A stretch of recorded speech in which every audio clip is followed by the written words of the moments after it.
back to virtual art class. Today, Jabber and Rocket and I are going to be talking all about still life art. Ooh, what's a still life? Is it something that's alive but holds really still? Ooh, yeah, that can be confusing, but that's not what it is. It sounds like it would be, but actually, a still life is something that can't move on its own, like flowers, or a bowl of fruit, a telephone, your toys at home. This apple could be drawn as a still life object. Drawing a still life picture is an excellent way to practice your drawing skills. Artists like to set up still life objects and draw them, like a bowl of fruit or a basket of eggs. Here are some examples of still life artworks.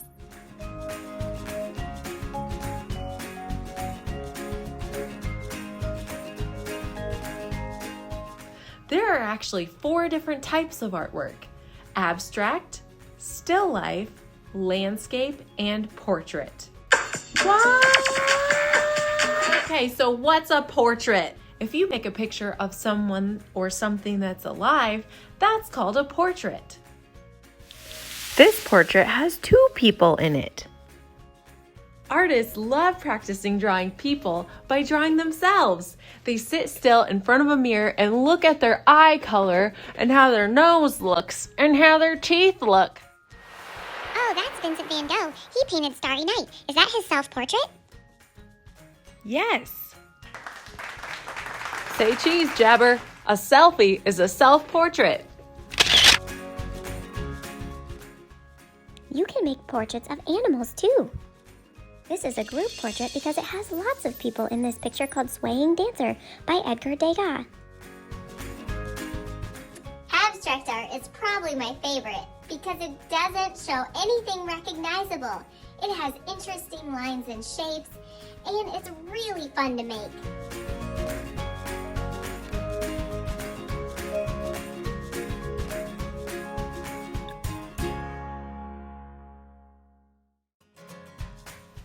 I guess you're probably wondering about landscape, but I don't know if you're wondering more about landscape or this monkey on me. I don't know what a landscape is. Well, luckily I'm here to tell you. Don't you worry about it. You will? Are you sure I shouldn't worry? So yeah, basically a landscape is anything that you draw that's kind of outside. Like if you drew the Grand Canyon or your favorite park or maybe even a picture of your house and yard. Or like this beautiful picture. But this is so confusing. What if I draw a picture of the ocean? Well, yeah, I mean, if you draw a picture of the ocean, maybe you could call it an oceanscape or a seascape or something, I don't know. Here's an oceanscape. That's a very famous one called the Great Wave. Oh, okay. Well, I'm starting to feel better now. I think I can dry my eyes, but what about a city? Well, I suppose we could call it a cityscape. Here's a fun cityscape collage. You could take a grown-up with you and go outside for a walk and check out all the cool landscapes around you. Sometimes artists even put more than one type of artwork together. What? Oh, really? Give me an example. Okay, this painting by Paul Klee is an abstract portrait. And this one is an abstract still life by Pablo Picasso. Artist Lorna Simpson likes to use collage and watercolor to make these portraits that also have abstract hair.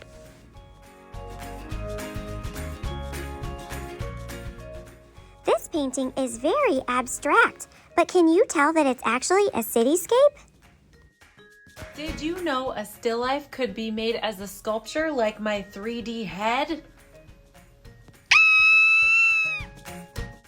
Pablo Picasso made this still life of a guitar out of cardboard. Let's see if you can play a little game with us. We're gonna show you some artworks and you try to guess if they are an abstract picture, a portrait, a landscape, or a still life. Wow, that painting looks so real. Is that a still life? If you said yes, you are right. That picture was created by Ralph Goings. It is still life with red matte. Things like ketchup and a salt shaker and napkins are still life things too. All right, how about this painting called Fragments, Series 4? Well, I'm not sure, but I think that one's a landscape. Is that right? Woo! Yeah! How about this one by Leon Zernitsky? Oh, I really like that one. That one was a still life for sure. That one was called Lunch. Do you think this one is a still life? If you said no, you're right. That picture was created by Paul Klee.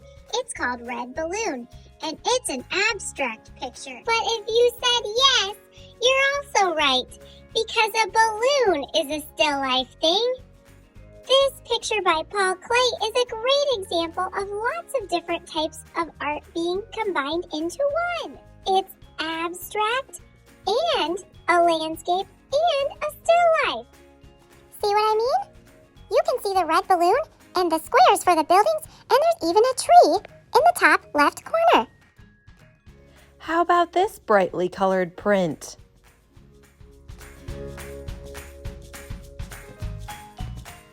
If you said no, you're right, because that picture was called Marilyn Monroe, and that was by Andy Warhol.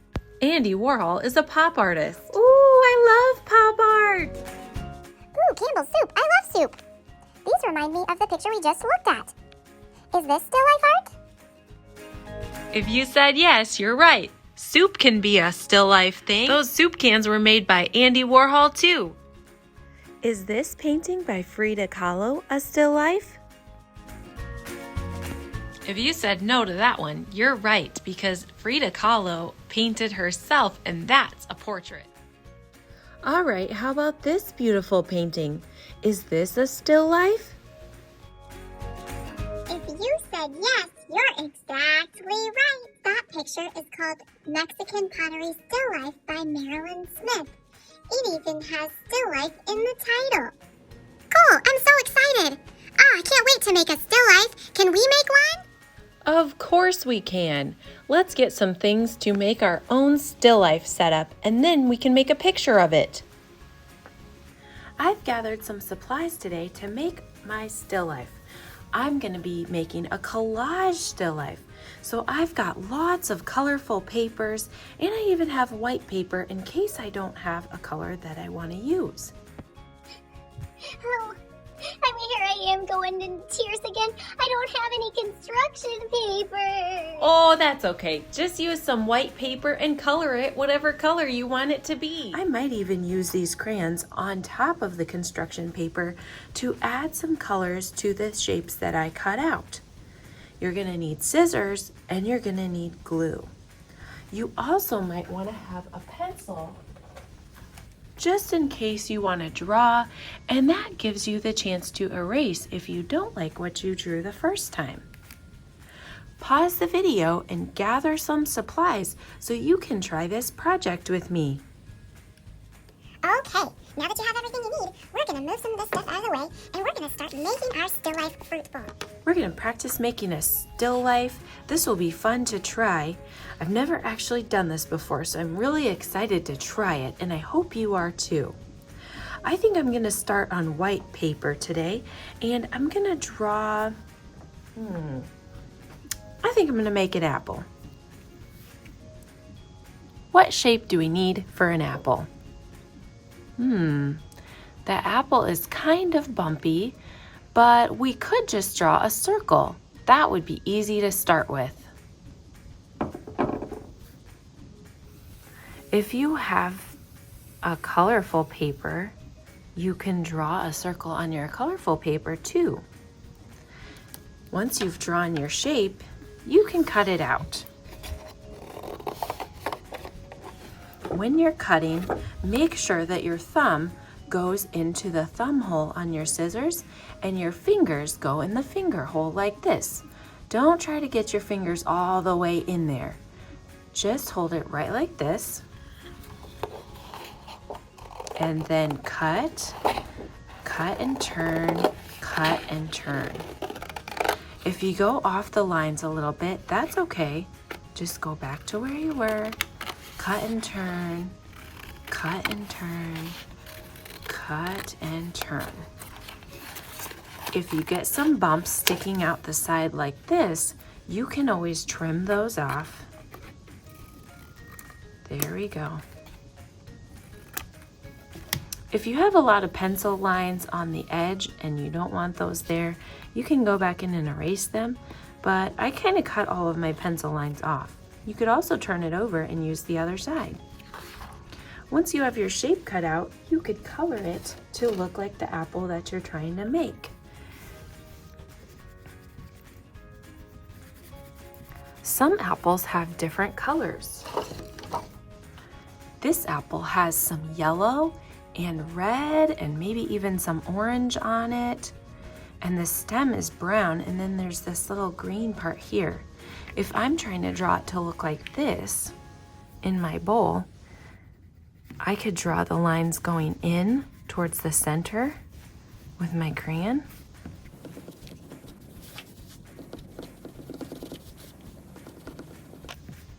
And then I can draw these little green spots in there.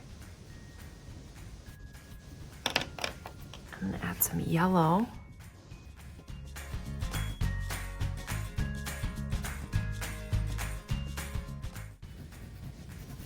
And blend those together.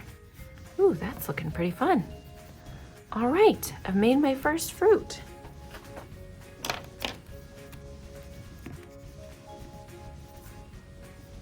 Let's try using some colorful paper now to make a different one. This time I'm gonna make a yellow apple. I'm gonna grab the yellow paper and I'm gonna draw it first. And let's cut it out.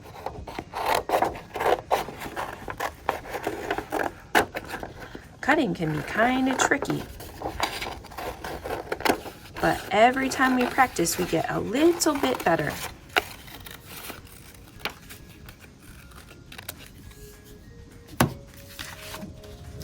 Okay, now I've got 2 apples. I think I want to make an orange now. Oh, this paper will be nice for that orange. What shape should we draw for this orange? That's right, a circle. Or an oval would be great too. Cut it out again. Can you think of some other fruits we might draw for this? Oh, a pear would be nice. Grapes. A banana. If you have any other fruits that are your favorite, you could add them. I've already got 3 ready to go there. I can keep these leftover papers and I might be able to make something else with them because there's still a lot of space left on them. Before I get too far, I think I'm gonna cut out my fruit bowl. So I need to decide what color I want to use for it. I'm gonna use purple for grapes, so I don't want to use purple. I'm gonna use some more yellow for a banana. I've already used orange. I think I'm gonna use some green, maybe for some leaves or some other grapes. And I might even make some red grapes. So I think I'm gonna use blue.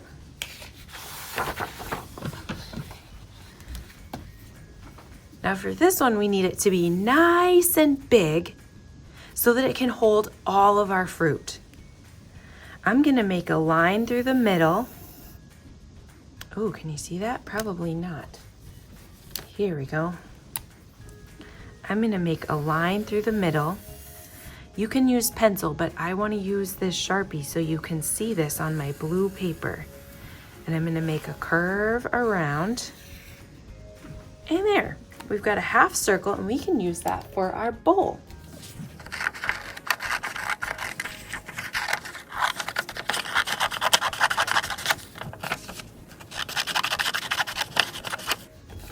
There. Now I'm gonna need a paper to use for the background too. I don't think I'm gonna use pink for any of my fruits, so I'm gonna put pink in the background so that my fruits stand out from the background. We wanna have some contrast between our fruits and the background so that we can see them really well. If I put these fruits on a yellow paper, are you gonna be able to see that one?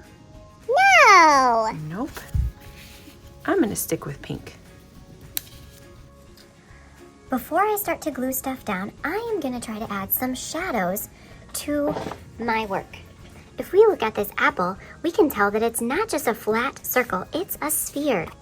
What's the difference between a sphere and a flat shape? Well, it has dimension to it, and that makes it have shadows.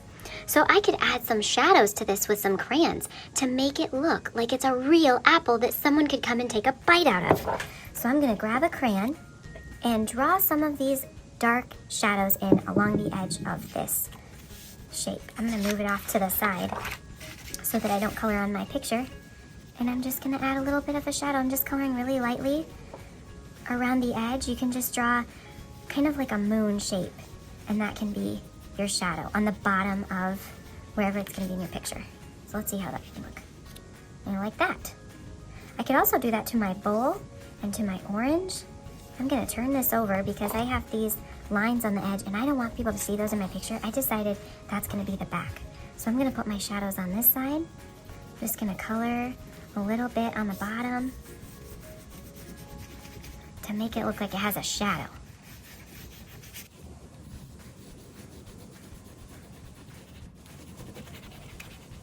There we go. Put that back on there. And I'll do a little bit on my orange.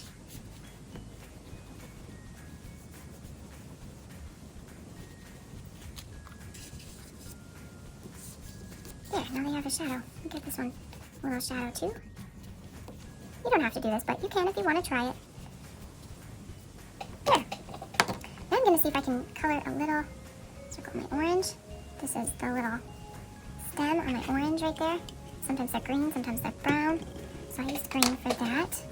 And I might cut out a little stem right here for my apple and glue that on later. And I think I'm gonna add some more fruit, but you know what? I realized that I need a table for this to sit on. So I'm glad I didn't glue this down yet. I need something for it to sit on. So I think I'm gonna use some green for that table. That's not big enough. I'll use this dark green. And I'm just gonna cut this in half. You can fold it first if you want to so you can see where to cut it. There we go. Just fold your line over like this. It doesn't have to be perfect. We're just practicing. We're just trying something new.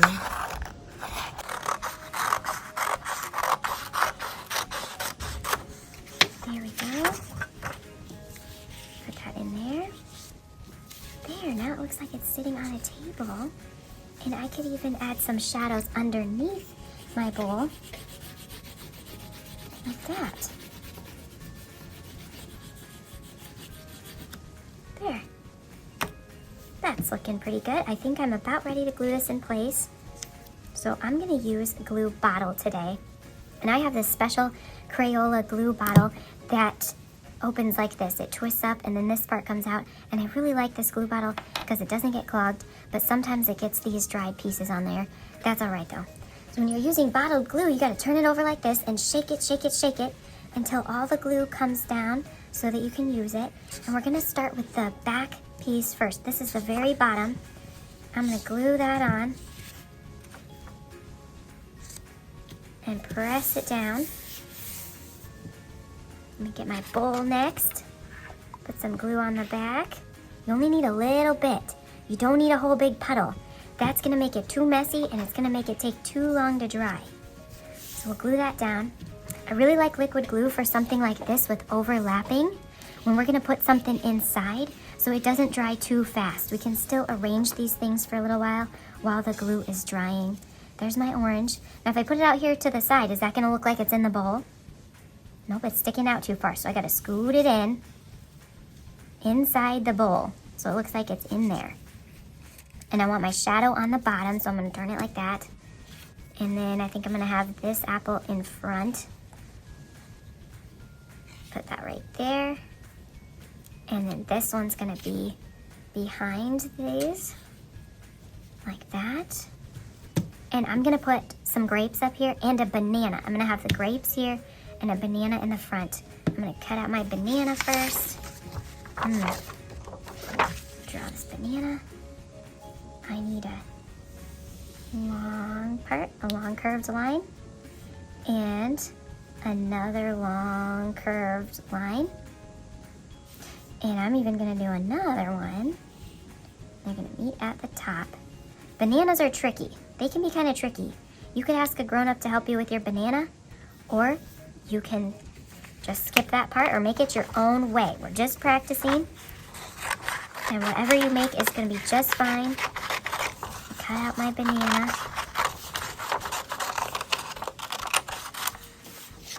And glue it in.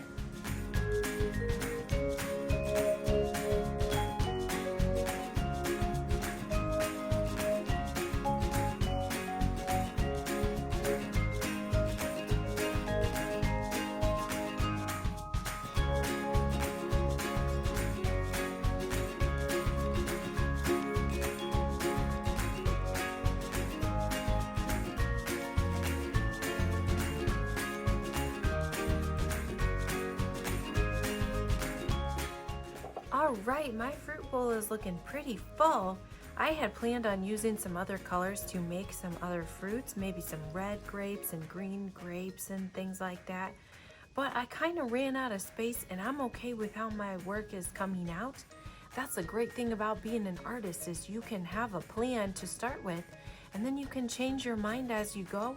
And if you get interested in something, you can just explore it and see what happens. Now, if you want to, you can even add what's called a highlight onto your fruit. When you have light shining onto a fruit, sometimes it leaves a little white mark like this, and that lets you know that the fruit is shiny and that it's round, and that's the part that's the closest to the light. So if you wanted to add any white spots, you can try to do that with a crayon. It's not working super well on that yellow, but it's showing up a little bit more on these grapes. I can just add a little bit. It might also work better when the fruit is dry. It's got some wet glue under there that's kind of squishing out the sides right now, but it's kind of fun to add those little highlights and make our grapes look shiny. You can also do that on the edge of your bowl, make it a little bit shiny there. I'm gonna put a little bit on my orange. Might even put some on both sides there at the top. All right, now I think my fruit bowl is about done. And the last thing that we do as an artist is sign our name. Now that we have everything in place, we're gonna put our name on here somewhere. If you can squeeze it, you might have to use a pencil. But maybe I'll just put it really big on this bowl because that's a nice big space. All right. Now, even though we made this really fun activity, the most important thing is not what you made, it's how you learned about what we're making and that you had fun along the way. So I hope you had a great time, and I really had fun making this with you. I'll see you next time. Bye.